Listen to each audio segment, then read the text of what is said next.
Hello, everybody, and welcome back to the Easy Yoke Endurance Podcast. I'm your host, Jesse. Yep.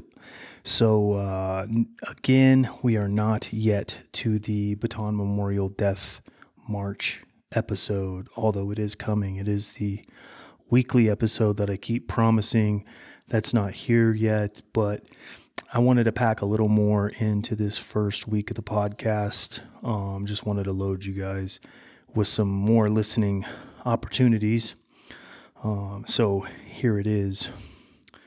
If you read the title or didn't read the title, this is I lost 30 pounds and I didn't even diet.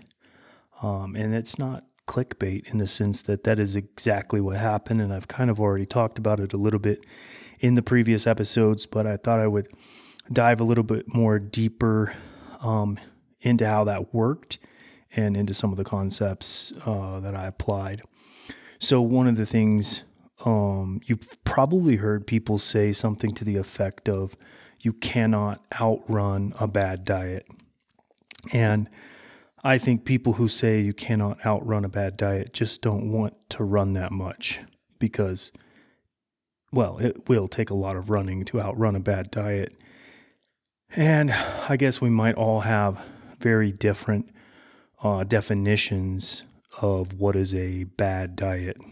So when we say that, it's not really true. It's not really false, right? You can't outrun a bad diet if you don't run, and you can't outrun a bad diet if you're just going to run a mile or two. It's probably not going to work out. But what if you ran for 4 hours a day? How bad of a diet could you outrun running for 4 hours a day?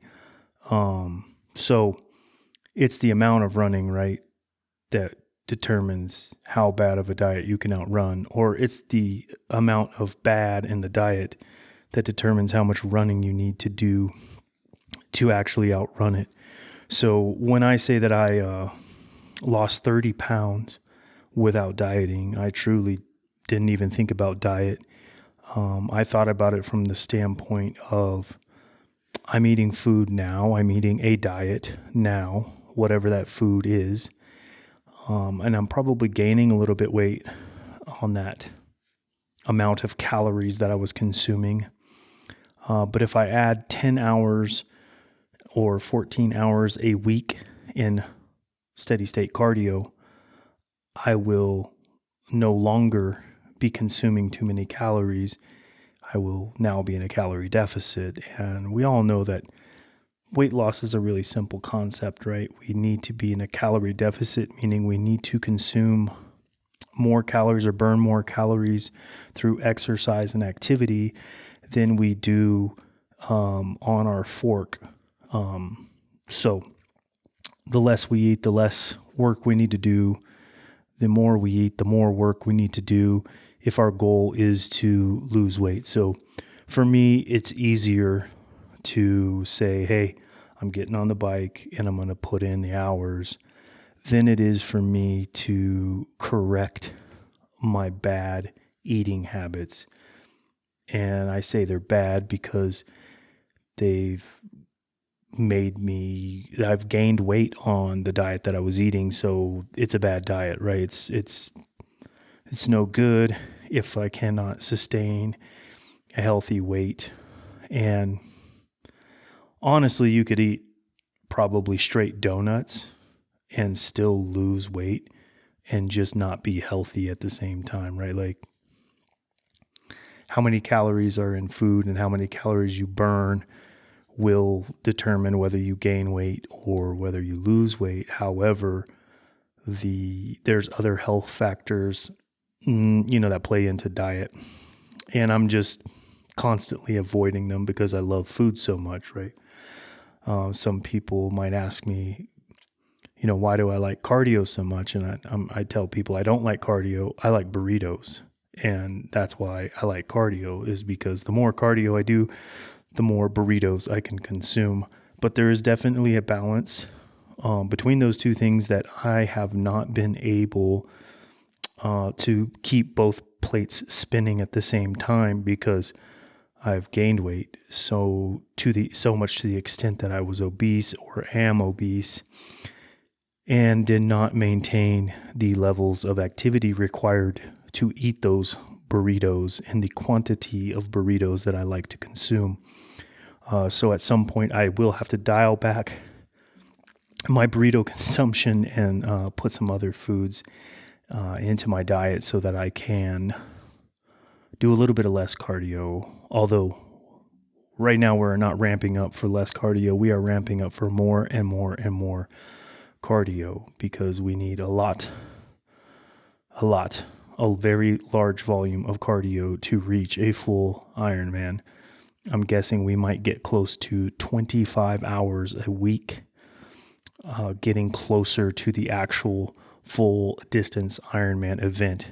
But at this time, we're just coming back off of the Thanksgiving and Christmas and New Year, and it was my birthday during that period of time too, holiday, and getting back into the swing of things. And there was a couple of things, I just wanted to go over. Yes, I went from 257 pounds to 227 pounds all prior to Thanksgiving because I wasn't going to be able to sustain that amount of working out during Thanksgiving and Christmas because there's other things in life that I like to enjoy, family, friends, the great outdoors, deer season, duck season. All the seasons happen in the fall, November, December. I went elk hunting. I did a lot of outdoor activities during that time. I have a bird dog. I took my bird dog out and we collected a goose and some sandhill crane and some teal. All kinds of fun stuff took place during that November, December month, and it was not very many hours on the indoor trainer. But in the 8 weeks leading up to Thanksgiving, I put in 10 to 14 hours a week. And in that period of time is when I lost that 30 pounds. And I was thinking about all of the places where I train or where I upload my training data. And I just wanted to share those locations with everyone so that you could join me on those platforms. So Zwift is one of those platforms, and I made it easy on Zwift. My username, first name, Easy, last name, Yoke. So not my actual name, but my first name, Easy, last name, Yoke. So you'll see me as E Yoke on a ride, or if you're looking for me, you can find me as Easy Yoke name. I use the same name on Strava. So Strava name, Easy Yoke. So if you want to follow me on Strava as Easy Yoke, or you want to follow me on Zwift as Easy Yoke, or you want to join me for a ride, send me a ride join request. Those places are available to do that. Also, I am on Garmin Connect, Easy Yoke. So all of those platforms, Strava, Garmin Connect, and Zwift, I'm currently active on. If you're looking at my training data as far as the total amount of hours or total amount of workouts, Zwift will be just Zwift workouts, and that's totally fine. But my Zwift is synced to my Strava, but also my Garmin Connect is synced to my Strava. So my Strava kind of thinks I do more than I actually do because it can't rectify, or I haven't figured it out yet. It can't rectify that my Garmin Connect is always on during my Zwift workouts because it provides data to Zwift, my heart rate. And so it records that and send both of those, Zwift and Garmin Connect, send that data to Strava. So the Garmin Connect will always have a little bit longer workout than the Zwift will because I start the watch and maybe start a warm up before I start the Zwift exercise. So I don't know, maybe that's why Strava doesn't know that it's the exact same event, but it happens at the exact same time. So I don't know why Strava thinks I can be two places at once, doing two activities at once, but I'm not. I'm only doing one activity in one place. But you're welcome to go to follow me on Strava and follow me on Zwift, and you should be able to see all the activities that I'm doing and kind of get the real world receipts of the amount of exercise and the amount of work I'm doing. Garmin Connect. I haven't tried to follow anyone on Garmin Connect yet, but I believe that is a option of the platform. So if you look me up as Easy Yoke on Garmin Connect and find me, that will probably have the most, well, I don't want to say it's the most accurate, but it has other workouts that I do. So if I go on a run, that's going to be on my Garmin Connect, which of course will sync to Strava, or a hike, or any of those activities that I'm doing that aren't Zwift. They'll all be on my Garmin Connect. My Zwift rides will be on Garmin Connect too, but they won't be on with any kind of power data. They'll just be heart rate data and speed data. So I do have Garmin speed sensor on the bike. So it has some data, and the data on Zwift and the data on Garmin Connect, they don't always agree, because the smart trainer is telling Zwift how much power I'm putting out based on the resistance, and my watch does not know about that. So Garmin doesn't know about how many watts I'm producing, because it does not know the resistance that's being applied. It only knows how fast the bike is turning, how fast the wheel is turning. So in the case that there's a lot of resistance applied, it does not know that I'm doing more work. Zwift does. So the calorie estimations are different for the same workout between my Garmin watch and my Zwift application. And so this kind of leads into something I was going to talk about, which is the simplest concept of weight loss: the calories in, calories out.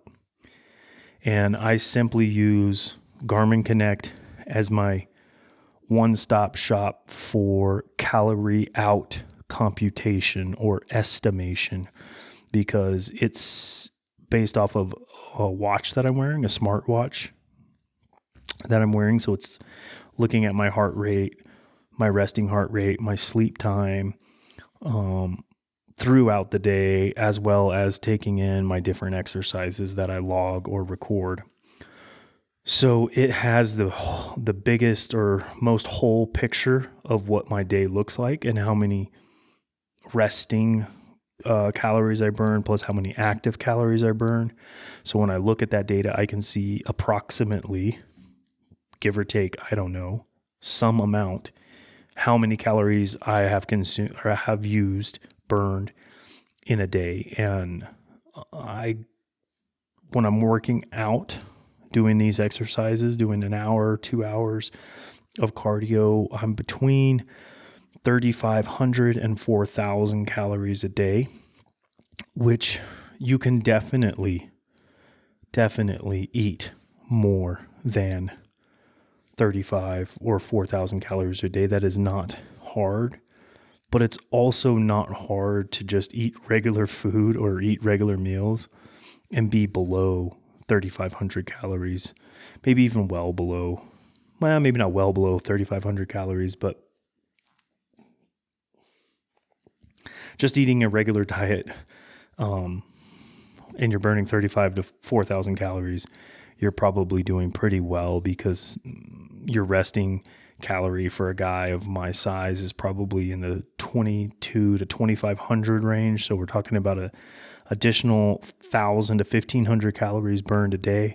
And if I was near sustainment on my diet prior to starting exercise, then I am in a pretty large deficit as soon as I start doing that amount of exercise. So you can simply just start.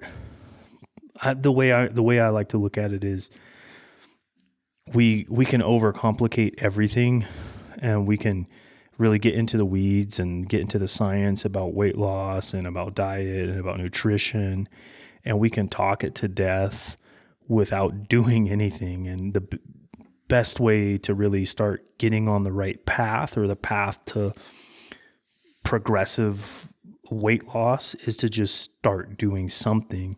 And I think one of the easiest things to start doing is just increasing your cardiovascular activity, increasing your endurance workouts.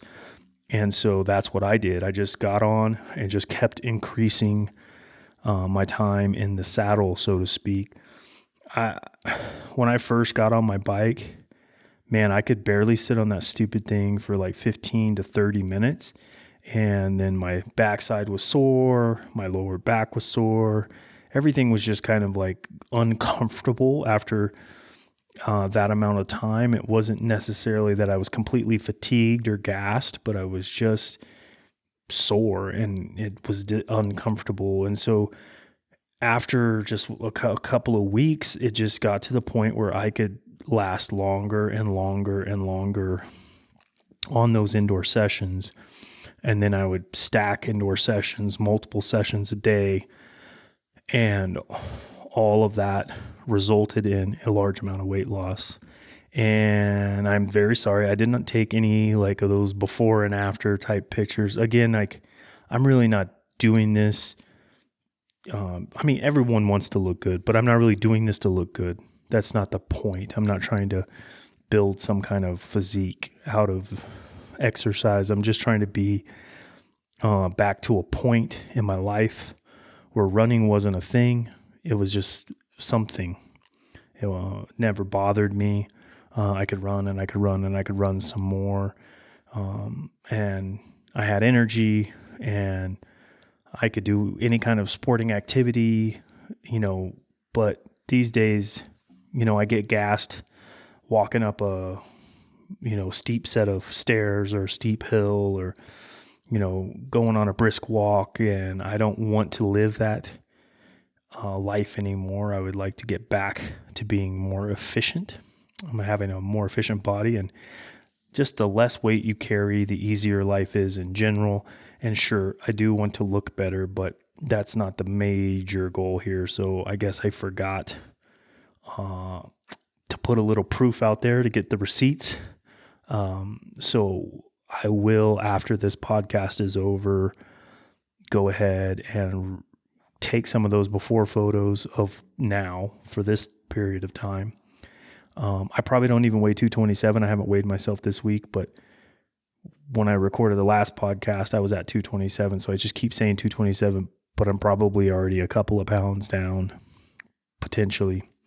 But I'll get that data, record it so that months and months and months from now, 6, 7, 8 months from now, or maybe around the time of the full Ironman, we'll get to do one of those like split screens where it'll be like before, after, and of course it would be much more dramatic if I would have had the 257 before and the whatever I am after, but we'll just have to go with the 227 or 220, whatever, me now to Ironman, full Ironman me in November.